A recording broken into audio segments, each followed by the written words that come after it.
The rainforest status as a World Heritage Site has definitely encouraged it to utilize international frameworks and standards to achieve better management. So, some of these frameworks include the Enhancing Our Heritage Toolkit, which was developed by UNESCO, IUCN, and their partners to develop 12 tools that piece together elements of a comprehensive management framework. And so this was a 7-year project that utilized multiple countries, multiple different sites in order to develop these 12 tools that are practical for sites across the world. The second one was using the site's Appendix 2 in 2013 and implementing later the site's action plan. So, Appendix 2 will help countries with trade of plants or animals that are not threatened but could be if action is not taken. It took Madagascar a while to actually implement this action plan, but they have recently. And then the third one is the Global Environmental Facility Trust Fund.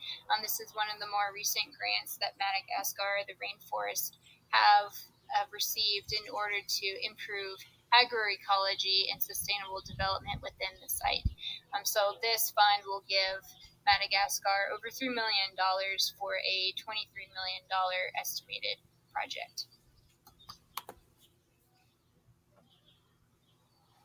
Originally, I felt it was unfortunate for the rainforest to be listed as a site in danger so shortly after its inscription, but upon further consideration, I realized how fortunate it actually was for them to become a World Heritage Site in 2007 prior to the coup and the following political instability within Madagascar.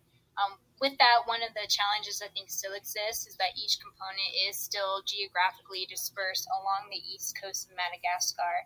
And so, a suggestion I have for this site is that it considers more practices of good governance and utilize the connectivity conservation area instruments, which are introduced by IUCN about a decade after the technical committee said that they would not consider the corridors between each of the national parks when considering it as a site. But recently, they have come out with instruments that can enhance ecosystem protection and prevent isolation for these national parks along Madagascar. So that is my very simplified version for a very complicated issue for the rainforest of Atsinanana in Madagascar.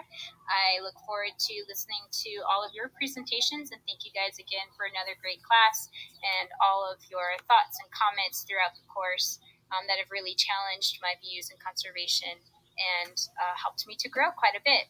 I'll leave you with this picture of one of the recently discovered frogs in Madagascar.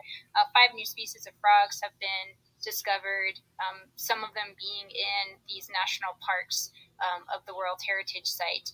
And so there's a link there about the discoveries of some of these frogs, some of them being the smallest frogs in the world. All right, thank you again.